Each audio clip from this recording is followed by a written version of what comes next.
noches, ¿cómo están ustedes? Bienvenidos a esta edición de Alerta Temprana. Hoy es lunes 13 de junio y como todos los lunes aquí está don Patricio Fernández. Mucho gusto con y bienvenida de vuelta. Supo que estoy sentado aquí. Se te echó aquí mucho de menos. Y que lo hizo regio. Se te echó mucho de menos, mucho de menos. Muchas gracias por ocupar este lugar. ¿Eh? No, por favor, por cederlo. Don Luis, ¿cómo está? Hola, bien, Connie, muy bien. Aquí sí, todo bien. Gracias. ¿También te perdiste el...? Me perdí la conducción de Estamos- Patricio. Rosana Costa. Yo fui el único que tuve que sufrir ¿Qué la diga conducción usted? de Patricio Fernández. Y disfrutar la presencia de Estoy Rosana bromando, disfrutar la presencia de Rosana Costa y de Pirincho, pero bien. Te echamos de menos, no obstante ¿Qué iba a que decir? se forzó. Una situación. Superaste Patricio. las expectativas, Pato, ¿viste? No, bueno, tenemos una pauta, la verdad, que bien nutrida y con cosas que irrumpen en las últimas horas. Vamos a hablar de Estados Unidos, de la matanza en Orlando, vamos a conversar de los encapuchados, del movimiento estudiantil, vamos a hablar de los mapuches, vamos a tener sentado acá al director ejecutivo del Centro de Estudios Públicos, exministro de Educación, Harald Beyer. Tenemos muchos temas que conversar con él, pero vamos a hablar de la salida del ministro del Interior, Jorge Burgo, y la llegada de Mario Peta Fernández. Por ahí nos podemos enterar de por qué le dicen Peta, es conocido así en el mundo político, sobre todo quienes lo conocieron desde el mundo universitario. Me gustaría, por la gravedad del tema, por la envergadura del tema, invitarlos a que comenzáramos conversando sobre lo que ocurrió en Estados Unidos. Este es un espacio que se puede dar el gusto, digamos, ¿no es cierto?, de partir por lo realmente importante. Y lo que pasó tiene muchas consecuencias muy significativas, no solo en la interna norteamericana, que está en plena campaña presidencial, y se reinstalan con fuerza dos tremendos temas para los estadounidenses, como son el terrorismo y el tema del control de armas. O sea, se vuelven los grandes protagonistas de la campaña, que tiene la elección en el mes de noviembre, sino que también coloca de nuevo qué tan ramificado efectivamente pueda estar el Daesh o el ISIS o el autodenominado Estado Islámico como para atribuirse un atentado de esta naturaleza, o es simplemente que el Daesh se aprovecha de un bombero loco que dice que actúa, ¿verdad?, en virtud de su adhesión a este movimiento sin que ellos participen ni con recursos, ni con organización, ni con nada. Pero el tema es que se instala en territorio norteamericano probablemente una de las peores amenazas posibles para el gobierno de Estados Unidos, que tiene todas las antenas que cree que puede tener levantadas, digamos, y a pesar de eso pasa lo que pasa. Sí. Ofrezco Yo, la palabra. a ver, a mí me tocó estar en Estados Unidos. Estuve en San Francisco y estuve en Boston la semana pasada. En ambas partes me llamó positivamente la atención la celebración del mes del orgullo gay, que es el mes de junio. San Francisco tiene una tradición más conocida, digamos, y las principales calles de San Francisco, los principales edificios públicos, estaban adornados con banderas, digamos, del movimiento gay. Y en Boston también me tocó, con una curiosidad, que había también algunas iglesias que estaban con este tipo de banderas. Y me tocó además una marcha de orgullo gay, digamos, en Boston. De manera que ese es el contexto en que ocurre esto en Orlando. Después de esto me empiezo a enterar por las noticias allá, como nos enteramos de esto, que fue de una manera como parcializada. Al principio se hablaba de 50 heridos, digamos, y después ya este horror, digamos. Y bueno, muy conmovedor. Y ahí uno en verdad se pregunta cómo una sociedad abierta, como es los de Estados Unidos, puede enfrentar este tipo de situaciones. Y es realmente un tema complejo. Porque el tema de las libertades civiles, que es un tema re importante para los gringos también, ¿verdad?, queda puesto aquí sobre el tapete. Claro, y la verdad es que, bueno, se unen dos tipos de fanatismo, el fanatismo islámico y el homofóbico. En este caso no sabemos en qué dosis, digamos, y eso es un poco lo que se trata de investigar ahora. Para producir este horror, y en una sociedad tan abierta como los Estados Unidos y muy tolerante en muchos sentidos. Entonces, Violento, inestable, homofóbico, esos fueron precisamente los calificativos que le adjudicó a este homicida su ex cónyuge, con la que alcanzó a estar casado 2 años y de la que se separó por iniciativa de ella, según nos enteramos hoy, porque tenía la mala costumbre de regresar por las noches a la casa y golpearla si no encontraba las sábanas que quería puestas en la cama. Hay ahí, claro, lo que el presidente Obama ha calificado bien, tal vez una especie de acto de terror, pero local. Al parecer, la investigación está en curso, ¿cierto? No tenía cómplices internos. Al parecer no actuó como parte de una red internacional que hubiera preparado el ataque, pero sí se inspiró en el movimiento yidaísta. Y como bien dijo Luis, tenía una persona de ese temple, por llamarlo de alguna manera, tenía el cóctel perfecto para canalizar su odio, ¿cierto? Homofóbico, además violento en sí mismo. Ahora, a mí me vuelve a sorprender una vez más que en esa sociedad tan abierta que es Estados Unidos la adquisición de armas importantes sea tan fácil. En Estados Unidos hay 300 millones de armas, dicen, es decir, más armas que habitantes, casi como los celulares en Chile. Y cada vez que se instala, ¿no?, la amenaza de que las van a prohibir, va gente y compra más. Uno piensa que es una pistola para defenderse en la casa, ¿no? Esta es un arma de combate que entiendo fue ajustada a un modelo para uso civil doméstico. Mira, entonces es increíble a dónde puede llegar la industria armamentista en Estados Unidos y en el mundo para de un fusil de combate hacerlo un fusil para uso doméstico que cuesta $500. Termino con esto.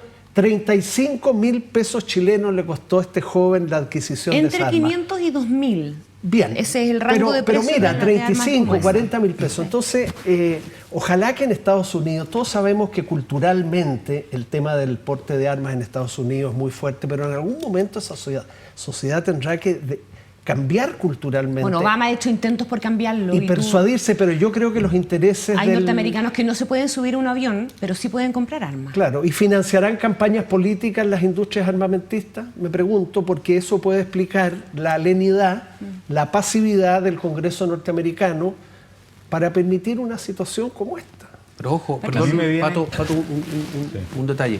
El tema de las armas, bueno, puede estar los elementos que hablas tú, pero también está considerado una de las libertades, como un tema de derechos civiles, claro, curiosamente, de que la persona puede portar armas. Ahora, lo que aparece en este minuto realmente anacrónico es que existiendo todas estas matanzas que han habido, ello no pueda llevar a una regulación sin prohibir absolutamente el que una persona pueda tener un arma, regule este tipo de armas, claro, ¿te fijas tú? Porque que son capaces de ser los instrumentos de este tipo de personas. A mí me vienen dos o tres así como reflexiones en torno a esta cuestión. Uno es que yo prefiero mirar esto y creo que invitaría, digamos, a mirar el crimen sencillamente como un crimen homofóbico. ¿Y por qué digo eso? Porque si está ISIS o no está ISIS, la motivación es la misma. ISIS ha tirado homosexuales desde precipicios hacia abajo en castigos por sus comportamientos, y es de los casos en los que son esas convicciones que podríamos decir religiosas, pero que no son solo religiosas, son religiosas, culturales, etcétera, que pueden entrar así en una religión como en una mirada política, como en distintas cosas que son detestables y nefastas. Se hizo un crimen en una discoteca gay, uno. O sea, eso, si terminaron siendo o no de ISIS, me resulta parecido. Para la CIA y para el FBI pueden ser distintos temas, pero en tanto la motivación me parece muy parecida. Segundo, que esta cosa de las armas, el dato sorprendente que hay es que el arma con la que se hizo esta matanza, que es el AR-15, es el arma más vendida de los Estados Unidos, junto con el AK-47, que son dos armas de combate, son las armas más vendidas de Estados Unidos.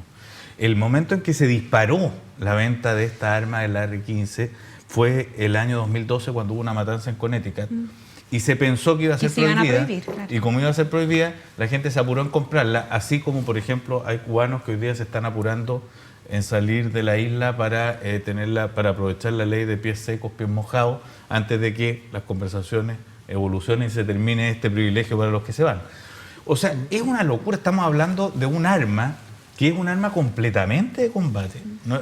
Es un arma de repetición, tanto que al entrar en esta discoteca, empiezan a matar gente que termina saliendo por sobre los cuerpos muertos, y que el DJ de esto tiene que bajar la música para darse cuenta qué está pasando en medio de un baile en el que van cayendo gente mientras se dispara un arma de repetición solo destinada a matar en masa. O sea, 30 disparos por minuto. Vendida a un tipo que estaba bajo vigilancia manteniendo del FBI. el gatillo apretado. El gatillo apretado. Eso es increíble lo simplemente. que dices tú. O sea, Es que eso si hay una es- persona pero que hay- está oye, pero- bajo vigilancia, Eso es lo Oye, pero sorprendente. es que ha un sido arma. interrogado 2 veces por el FBI, Pero que ¿cómo esa una- persona tenga derecho a comprar esa arma. Bueno, Pero- y yo creo que pasa otra cosa. ahí donde debería limitar la libertad en el fondo. Esa no, la es que ahí es discusión. donde además tú te das cuenta que los tiempos cambian. Porque el argumento inicial para defender la tenencia de armas en la Constitución es muy atendible. O sea, en un momento en que se está fundando un Estado, armando una comunidad y que pretende fundarse por sobre la libertad, el decir que por qué un bando o alguien puede tener más derecho a la fuerza que otro es algo bien atendible. Pero transcurrido el tiempo, hay algo para volver a pensar. Uno esperaría un cambio cultural en esa sociedad en algún momento. Todos Sí, sabemos una que Estados barbaridad. Unidos es un país edificado bastante en la violencia. Y no es necesario pensar solamente en el lejano oeste ni en la pavorosa guerra civil que tuvieron, sino recuerden ustedes, por ejemplo, Pandillas de Nueva York, que es excelente película de Martin Scorsese, de el Nueva York de finales del siglo XIX, la violencia que había allí. De manera que uno puede entender la libertad con que utilizan armas. Pero el cambio cultural debería producirse. Y yo vuelvo a mi pregunta, que no para que la respondamos, porque ciertamente no tenemos la respuesta de cómo un arma de combate se hace un modelo doméstico para que pueda comprarse para tu uso en la casa. Las balas las venden en el supermercado. Y claro, y si tú disparas 30 balas por minuto, es obviamente un arma para atacar, ¿cierto? No es para defender tu casa. ¿Qué va a producir esto? La pregunta también entretenida de esto es cuál es el efecto político. En de la esto. campaña. ¿Qué significa esto para Donald Trump? ¿O qué significa esto para Hillary Clinton? Ella hizo unas declaraciones Es entretenido. antimusulmanas. Esa es noticia en desarrollo, diría yo. Totalmente, porque no se sabe Trump un poco. tiene el apoyo de la Asociación del Rifle. No, y espérate, y el que Y hoy dispa- día salió a decir, ven que yo tenía razón respecto a los musulmanes. Y el que disparó es un tipo de apellido, bueno, tiene esta cosa musulmana y de apellido extranjero que lleva mucho tiempo ahí, con lo que viene a justificar el cerrar la frontera para que gente como esta no mate. O sea, Sin embargo, él es nacido en Estados Unidos. es Sí, no, nacional, él es el ciudadano asesino. norteamericano. Oye, pero el sí. papá pero eso de fue- origen Es como los afgano, franceses. pakistaní. De origen afgano. Ojo, es como los franceses. Claro, El papá es un- segunda generación, Segunda es el mismo generación. fenómeno. Es el mismo fenómeno. El papá del homicida es un tipo peculiar que se apresuró a grabar un video diciendo que descartaran por completo las motivaciones religiosas, que era solamente un crimen homofóbico, dándote la razón a Sí. ti. Sin embargo, se ha podido descubrir que tiene él un canal en YouTube donde aparece dando instrucciones Estaba siendo investigado por el FBI. respecto de autoridades que se van a elegir Se disfraza como de presidente en de Afganistán. Afganistán. Se autoproclamó candidato a la presidencia de la República, demostró admiración por el mundo Ahora, talibán. espérate, yo cuando digo que lo tomo como homofóbico no es descartando No, el que sea sí, haitiano. está claro. No, pero es un poco en la línea de esto, porque hoy día cuando el Daesh o el ISIS sale a atribuirse el atentado, eso es lo que yo digo, se lo atribuye, pero porque en el fondo se cuelga de un hecho Claro, que le que le conviene. sirve a su propia Por causa, supuesto, pero miren, no pues. porque participe de la organización. O aunque No, sí sea. O aunque así sea. o aunque así Pero sea. este es un bombero loco que actúa en el fondo y el ISIS dice, me lo apropio. Es muy Entonces, probable. es una forma de terrorismo bien peculiar y es parte de la dificultad que tiene el tema. ¿Los puedo cambiar de tema para traerlos acá? No es por hacer una asociación directa, pero bajo ninguna circunstancia, porque no tendría ni pies ni cabeza hacerla, pero uno de los temas de discusión fuertes que hemos tenido, probablemente lo vamos a prolongar luego en la conversación con Harald Beyer, es el del movimiento estudiantil y particularmente el tema de los encapuchados. Pasó lo que pasó el 21 de mayo con la acción de los encapuchados, tuvimos una persona muerta producto de eso, de la acción de los violentistas encapuchados, porque hay que hacer una distinción ahí, ¿no es cierto? Y pasó lo que pasó con el Cristo de la Iglesia de la Gratitud.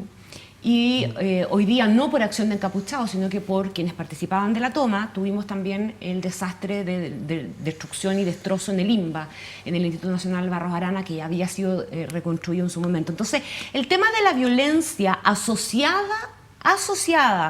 al movimiento estudiantil está súper presente y hay una pelea interesante, un intento interesante de algunos de los estudiantes líderes de este movimiento de tratar de separar agua, pero no parecieran estar haciéndolo con la fuerza suficiente porque la gente está condenando al movimiento en su totalidad y está empezando a perder legitimidad y a perder fuerza justamente por lo mismo, porque no han tenido tampoco necesariamente el coraje y la instantaneidad de salir a condenar este tipo de actos, más que salir a defenderse y a señalar, no, si nosotros no fuimos los que rompimos el Cristo. Sí. Claro, Porque mira, yo opino lo siguiente. Creo que sin hacer paralelo respecto al horror que tiene un tema con otro, que sí hay un elemento de lo que estábamos conversando antes y es lo que Agustín se refería al cambio cultural que hay que hacer, que es pertinente para el caso chileno. Yo creo que nosotros tenemos que hacer un cambio cultural respecto a lo que es aceptable como medio de protesta, ¿no? Y a la combinación entre el derecho a la protesta y el derecho a expresar una opinión públicamente y manifestarla con las libertades civiles y las libertades de las personas. ¿Qué me pasa a mí ahí? Porque lo que ocurre es que yo creo que nosotros venimos después de un periodo autoritario, digamos, en que hubo represión y por lo tanto el sentimiento mayoritario de la población es que ahora en democracia sí podía expresarse, y yo creo que eso nos pasó un poquito la mano en las formas de expresarse. Porque yo considero insensato, esto lo vengo diciendo hace mucho tiempo, conversando con personas que no piensan igual que yo, pero que sí son capaces de entender este argumento. Es absolutamente insensato que todas las manifestaciones tengan, por ejemplo, que ocupar la Alameda en Santiago. Es una cosa insensata. O sea, ¿por qué vamos a permitir que se afecten los derechos de la mayoría de los ciudadanos de Santiago por otros señores que quieren exponer sus derechos? Ahora, ahí hay un quieren... tema de falta de voluntad de la autoridad, de falta de voluntad política y pero de debilidad también, institucional. También de los estudiantes. Connie, pero ¿sabes lo que pasa a mí? Yo como ciudadano exigiría que la autoridad también tenga el coraje de limitar y de sancionar como corresponda, de manera que los que quieran manifestarse en libertad y sin violencia lo puedan hacer. Por supuesto. Y la autoridad no ejerce no, o porque no se da la institucionalidad o porque no ocupa las herramientas que la institucionalidad tiene hoy día. Pero también me parece que, aparte de que los estudiantes debieran controlar esto, hay un sector que es incontrolable, que sería bueno que supiéramos bien. ¿Cuál es la conclusión de eso? La conclusión de eso es que la autoridad, yo creo que la autoridad es la que está mandatada a permitir que haya un grupo de personas que se manifiesten libremente y ¿cómo? Poniendo más limitaciones, sancionando debidamente a los que haya que sancionar, no pidiendo permiso. El otro día, cuando quedó el desastre con la matriz de agua, que le fueron a pedir permiso a los estudiantes para ver si podían postergar la marcha. Sí, Connie, eso pasa en pocas partes del mundo. Connie, yo creo... Hay un cierto temor al... No un cierto temor. Esto está demasiado suelto hace ya demasiado tiempo. Yo voy a enterar ya casi 50 años dando clases en la universidad, y no es por imitar al ministro Burgos, no es que vaya a renunciar a dar clases en la universidad, pero sí las voy disminuyendo. Yo desarrollaba un cansancio y un fastidio respecto de cómo el movimiento estudiantil, particularmente en el ámbito universitario y ahora también por imitación en el ámbito escolar, ha hecho de ciertas expresiones del movimiento estudiantil una rutina que se repite exasperantemente y de manera ciega. Toma, paro, protesta. Los paros y las tomas van decayendo, entonces hay que organizar una marcha. Esta lógica repetitiva, tolerada por las universidades dan asueto, dan libre la mañana en que hay una marcha. La autoridad autoriza las marchas, yo creo que de manera más o menos ciega. Todas las marchas terminan con actos de violencia reprobables de la que ningún actor se hace responsable. Y el director general de Carabineros, como si fuera poco, a raíz de los hechos lamentables de Valparaíso el 21 de mayo, nos notificó que probablemente las fuerzas de Carabineros se estarían inhibiendo ante los encapuchados. Entonces hay aquí una cuestión colectiva que asumir, pero que nadie asume, ni los gobiernos, ni los padres, ni los jóvenes, ni los rectores, ni los decanos, ni los directores, ni los profesores. A mí me parece exigible que la autoridad lo asuma en primer lugar. Mira, Connie, y yo les decía antes de entrar a este estudio, de que muchas veces los paros universitarios y las tomas terminan competitorios internos tan banales como rebaja de exigencias curriculares, asistencia libre, es decir, formación de bajas calorías, eliminación de materia para los exámenes. Yo con mis estudiantes hablo de estas cosas cara a cara, con franqueza, y les digo que me produce un cierto rubor el que un movimiento estudiantil a la hora de los cubos, cuando van a entregar el local universitario, lo que los estudiantes saquen sean como pequeñas ventajas curriculares para que las cosas les sean más fáciles. Yo creo, pero no sé en qué instancia se podría provocar una conversación de todos los actores, pero en serio respecto de qué nos está pasando, no como sociedad, a estos actores que he mencionado. No sé, yo creo que hay dos puntos distintos a distinguir. Uno, y voy a partir por para hacer un contrapunto. Uno es que hay una beatería enervante y tiene que ver cuando aparece el cura Sati como horrorizado ante determinadas cosas con la sacada a la calle de un Cristo, cuando debiera horrorizarse 1000 veces más, 10.000 veces más o 50.000 veces más cuando un cura viola a un niño. Ese es un punto. O sea, hay un algo en el tipo de reacción que a mí me pone en una distancia. Digo, yo voy a estar de acuerdo con escandalizarme con esto, pero desde otro lugar. Y ese otro lugar son las religiosidades, torcidas que nacen. O sea, ¿qué quiero decir con esto? Veo una especie de nuevos fanatismos, de unos entusiasmos con una creencia irracional, rara, frente a esa religiosidad de otro tipo, que me parece tanto más preocupante que cuando me imagino la Inquisición en otro tipo de ¿Todo cuestiones. referido a lo del Cristo? Sí, lo que quiero decir es lo siguiente, hay ahí una reacción barbárica con sacar un Cristo a la calle, con destruirlo, que tiene motivaciones impesquisables, que tiene una irracionalidad impresionante, que tiene un movimiento estudiantil que cuesta saber ya a dónde va, no de dónde viene, pero sí a dónde va, qué pretende. Pero de pronto esto también se convierte en un grito, en un alarido, digamos, desproporcionado en otro ámbito. O sea, ¿qué quiero decir con esto? Pero más por símbolo que por religiosidad, ojo, ¿ah? Sí, pero hay una cosa que se pone ahí media raroca, digamos. O sea, a mí me molestan las religiosidades, los fanatismos nacientes. Pero yo creo que la gente reacciona en contra por la falta de respeto Por hacia eso, el otro, que eso por la significa, cosa más allá de que tú estoy de acuerdo. profeses o no profeses la fe, que te conmueva o no te conmueva, por el De hecho, he visto más por el agnósticos y descontrol ateos irracional, condenando esto. por el descontrol irracional que ves. No, sí, yo estoy de acuerdo, Eso yo es. también creo. Ahora, a mí cuando la comunidad condena esto por ese lado, no puedo sino sentirme el guaripola así adelante en esa. Cuando aparece, eso sí, otros tonillos como que, no sé. Tenemos que irnos a la pausa. No sé. A la vuelta, si nos queda, retomamos, ¿les parece? Vamos y volvemos.